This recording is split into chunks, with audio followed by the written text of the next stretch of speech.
नमस्कार बंधुगण, जय जगन्नाथ। आपण केबे भाविछंती किए दिन को घंटा घंटा पूजा करे, मंदिर जाए, मंत्र जप करे, तथापि तार मन अशांत रही जाए। आउ किए मात्र किछि मिनिट भगवान को स्मरण करे, किंतु तार मन रे एक अजଣା शांति देखा जाए। ताहेले प्रश्न होउछि, भक्ति आसले कोन? केवल मंदिर जीवा भक्ति की? केवल धूप दीप फूल नैवेद्य देवा भक्ति की? ना कि भक्तिर भितरे लुचिछि एमिति एक रहस्य जहाको बुझीगले मनुष्यर जीवन देखिबार दृष्टि ही बदली जाए। आजिर एही भिडियो रे आमे सेई गभीर अर्थ को बुझिबाकू चेष्टा करिबा। एही कहानी केवल धर्मर कथा नुहे, यह मनुष्यर मन कर्म विश्वास और भगवान सहित तार संपर्कर कथा। तेणु भिडियोटी को शेष पर्यंत शुणु।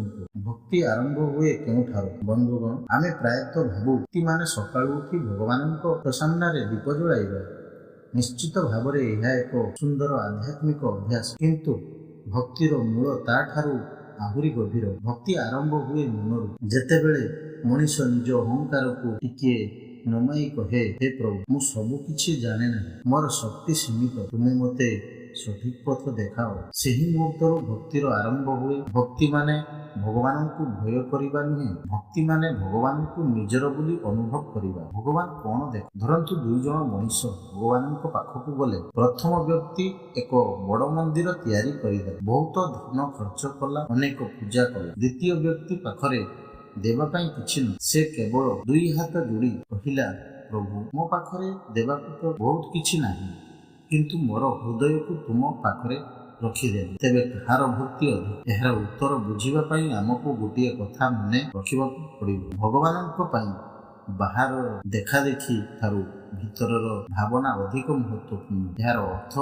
ये नुहे जे पूजा उपासना दीप धूप किंबा मंदिर जीवा सही ए सब मन को एकाग्र करिबार माध्यम। किंतु जदि हाथ रे पूजा थाए एवं मनरे घृणा अहंकार और अन्याय थाए, तेबे आमको निजको निजे पचारिबाकू पड़िबो, मु केवल पूजा करुछि ना सतरे भक्ति करुछि? भक्तिर प्रथम रहस्य। मनुष्यर भक्ति मार्गरे सबुठारु बड़ बाधा कौन? अनेक समय रे उत्तर हेउछि अहंकार। मु एते पूजा करिछि, मु एते दान करिछि, मु एते मंदिर जाइछि, मु अन्य मानक ठारु बड़ भक्त। एठारे एक अद्भुत विरोधाभास आसी जाए। आमे भगवानଙ୍କ पाखकू अहंकार छाड़िबाकू जाऊ, किंतु केबे केबे केबे निज भक्ति को नहीं ही अहंकार करिदेउ। सत्य भक्ति मनुष्य को नम्र, जेते गभीर भक्ति सेते अधिक नम्रता। कारण जीए सतरे भगवान विशालता को बुझे, से निजको सब किछिर मालिक भावे देखे नहीं। भक्तिर द्वितीय रहस्य विश्वास। जीवन रे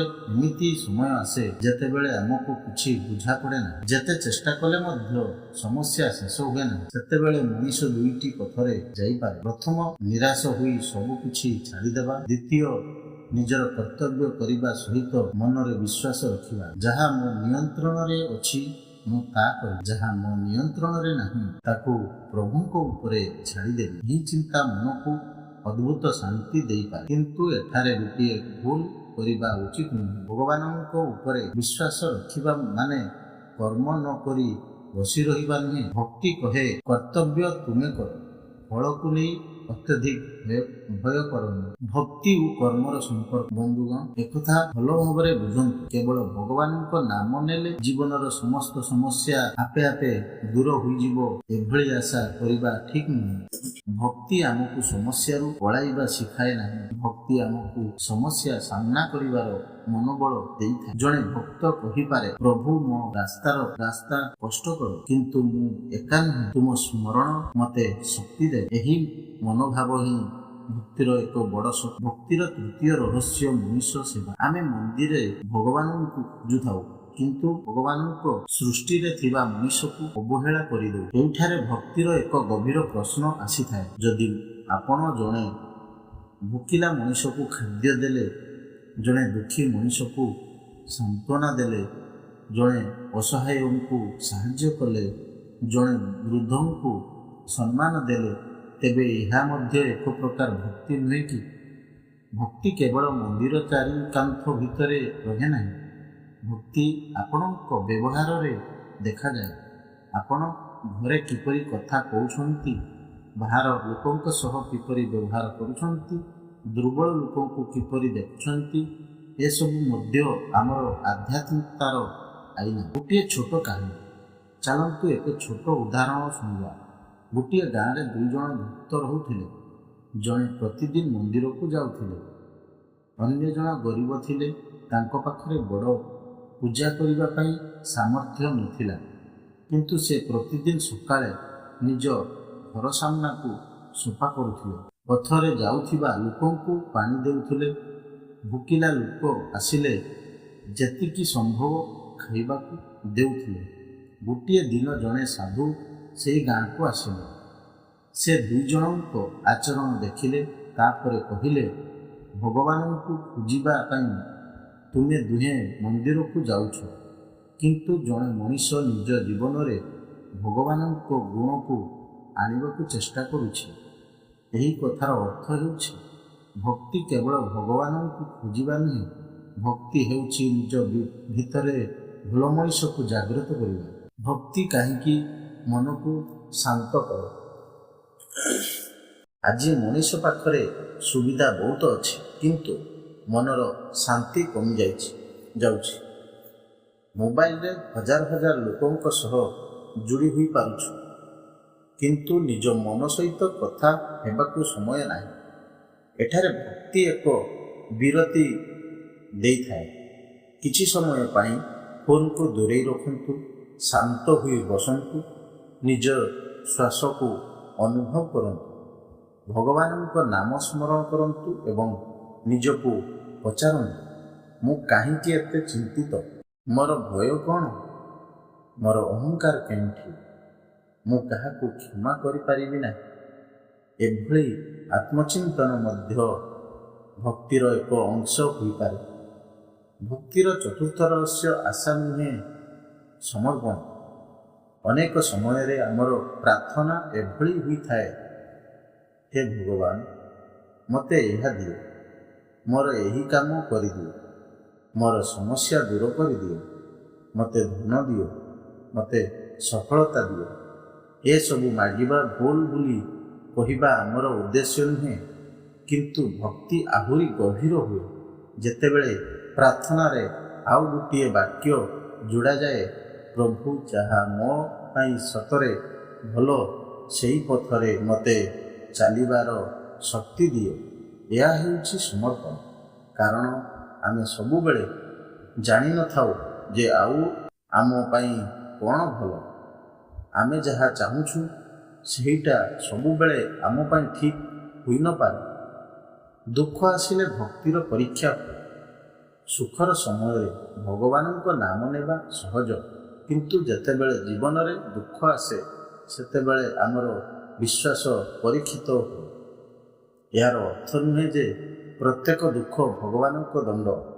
ଜୀବନରେ ପ୍ରାକୃତିକ ପରିସ୍ଥିତି, ମଣିଷର ନିଷ୍ପତ୍ତି, ଅନ୍ୟମାନଙ୍କ କାର୍ଯ୍ୟ ଓ ଅନେକ କାରଣରୁ କଷ୍ଟ ଆସିପାରେ, କିନ୍ତୁ ସେହି କଷ୍ଟ ସମୟରେ ଆମେ କିପରି ଭାଙ୍ଗି ପଡ଼ିବା ନାହିଁ, କିପରି ଆଶା ରଖିବା, କିପରି ସଠିକ୍ କର୍ମ କରିବା, ଭକ୍ତି ସେଥିରେ ଆମକୁ ଶକ୍ତି ଦେଇପାରେ। ଭକ୍ତିର ସତ୍ୟ ପରିଚୟ। ଯେତେବେଳେ ଜଣେ ସତ୍ୟ ଭକ୍ତକୁ କିପରି ଚିହ୍ନିବେ? ସେ ସବୁବେଳେ ବଡ଼ ବଡ଼ କଥା କହିବେ ନାହିଁ, ସେ ନିଜ ଭକ୍ତିକୁ ପ୍ରଚାର କରିବାରେ ବ୍ୟସ୍ତ ରହିବେ ନାହିଁ। ତାଙ୍କ ଭିତରେ ଧୀରେ ଧୀରେ କିଛି ପରିବର୍ତ୍ତନ ଦେଖାଯିବ। ସେ ଅଧିକ ନମ୍ର ହେବ, ଅନ୍ୟମାନଙ୍କ ଦୁଃଖକୁ ବୁଝିବେ, ଅନାବଶ୍ୟକ ରାଗ କରିବ, କ୍ଷମା କରିବା ଶିଖିବେ, ଲୋଭ ଓ ଅହଙ୍କାରକୁ ନିୟନ୍ତ୍ରଣ କରିବାରେ ଚେଷ୍ଟା କରିବେ, ନିଜର କର୍ତ୍ତବ୍ୟକୁ ଗୁରୁତ୍ୱ ଦେବେ ଏବଂ ସବୁଠାରୁ ବଡ଼ କଥା, ସେ ଭଗବାନଙ୍କୁ କେବଳ ମନ୍ଦିରରେ ନୁହେଁ, ନିଜ ଜୀବନର ପ୍ରତ୍ୟେକ ଭଲ କାର୍ଯ୍ୟରେ ଅନୁଭବ କରିବାକୁ ଚେଷ୍ଟା କରିବେ। ଆଜିଠାରୁ ଭକ୍ତି କିପରି ଆରମ୍ଭ କରିବେ? ଆପଣଙ୍କୁ ବହୁତ ବଡ଼ କିଛି କରିବା ଆବଶ୍ୟକ ନାହିଁ। ଆଜିଠାରୁ କିଛି ଛୋଟ ଅଭ୍ୟାସ କରନ୍ତୁ। ସକାଳେ ଉଠି ପ୍ରଥମେ ଭଗବାନଙ୍କୁ ସ୍ମରଣ କରନ୍ତୁ, କିଛି ମିନିଟ୍ ଶାନ୍ତ ହୋଇ ବସନ୍ତୁ, ନିଜ ଇଷ୍ଟଦେବଙ୍କ ନାମ ଶ୍ରଦ୍ଧାର ସହିତ ଜପ କରନ୍ତୁ। ଦିନରେ ଅତି କମ୍ରେ ଗୋଟିଏ ଭଲ କାମ କରନ୍ତୁ, ଯାହାର ବଦଳରେ ଆପଣ କିଛି ଆଶା କରିବେ ନାହିଁ। କାହାକୁ ଅପମାନ କରିବା ପୂର୍ବରୁ ଦୁଇଥର ଭାବନ୍ତୁ। ରାଗ ଆସିଲେ ତୁରନ୍ତ ଉତ୍ତର ନ ଦେଇ କିଛି ସମୟ ଶାନ୍ତ ରୁହନ୍ତୁ। ରାତିରେ ଶୋଇବା ପୂର୍ବରୁ ନିଜକୁ ପଚାରନ୍ତୁ, ଆଜି ମୁଁ କାହାର ମନ ଦୁଃଖେଇଲି କି, କଷ୍ଟ ଦେଲି କି? ଆଜି ମୁଁ କାହାକୁ ସାହାଯ୍ୟ କଲି କି? ଆଜି ମୋର କାମ ମୋର ମୂଲ୍ୟବୋଧ ସହିତ ମେଳ ଖାଇଲା କି? ଏହି ପ୍ରଶ୍ନଗୁଡ଼ିକ ଆପଣଙ୍କୁ ନିଜ ଭିତରକୁ ଦେଖିବା ଶିଖାଇବ। ଭକ୍ତିର ସବୁଠାରୁ ବଡ଼ ରହସ୍ୟ ବନ୍ଧୁଗଣ, ଏବେ ଆସନ୍ତୁ ଆଜିର ଭିଡ଼ିଓର ସବୁଠାରୁ ଗଭୀର କଥାକୁ ବୁଝିବା। ଆମେ ଭାବୁଛୁ ମୁଁ ଭଗବାନଙ୍କୁ ପାଇବି, କିନ୍ତୁ ଭକ୍ତିର ଯାତ୍ରା ଧୀରେ ଧୀରେ ଆମକୁ ଅନ୍ୟ ଏକ ଅନୁଭୂତି ଦେଇଥାଏ। ଆମେ ବୁଝିବାକୁ ଲାଗୁ ଭଗବାନଙ୍କୁ ପାଇବା ଠାରୁ ନିଜକୁ ବଦଳାଇବା ହିଁ ଭକ୍ତିର ମୂଳ ଉଦ୍ଦେଶ୍ୟ। ଯେତେବେଳେ ଆପଣଙ୍କ ଭିତରେ ଦୟା ବଢ଼େ, କ୍ଷମା ବଢ଼େ, ସତ୍ୟ କହିବାର ସାହସ ବଢ଼େ, ଅନ୍ୟାୟରୁ ଦୂରେ ରହିବାର ଶକ୍ତି ବଢ଼େ, ଅହଙ୍କାର କମିଯାଏ, ସେତେବେଳେ ବୁଝନ୍ତୁ ଆପଣଙ୍କ ଭକ୍ତି କେବଳ ମୁଖରେ ନୁହେଁ ଜୀବନରେ ପ୍ରବେଶ କରୁଛି। ବନ୍ଧୁଗଣ, ଭକ୍ତି କୌଣସି ପ୍ରତିଯୋଗିତା ନୁହେଁ। କିଏ ଅଧିକ ପୂଜା କଲା, କିଏ ଅଧିକ ମନ୍ତ୍ର ଜପ କଲା, କିଏ ଅଧିକ ମନ୍ଦିର ଗଲା, ଏହା ଭକ୍ତିର ମାପ ନୁହେଁ। ଭକ୍ତିର ସତ୍ୟ ମାପ ହେଉଛି ଆପଣ ଭିତରୁ କେତେ ବଦଳିଲେ। ଗତକାଲି ଯେଉଁଠାରେ ଆପଣ ରାଗରେ ଉତ୍ତର ଦେଉଥିଲେ, ଆଜି ସେଠାରେ ଯଦି ଶାନ୍ତ ରହିପାରୁଛନ୍ତି, ଏହା ଭକ୍ତିର ପରିବର୍ତ୍ତନ। ଗତକାଲି ଯେଉଁଠାରେ ଆପଣ କାହାକୁ କ୍ଷମା କରିପାରୁନଥିଲେ, ଆଜି ଯଦି କ୍ଷମା କରିବା ଶିଖୁଛନ୍ତି, ଏହା ଭକ୍ତିର ପରିବର୍ତ୍ତନ।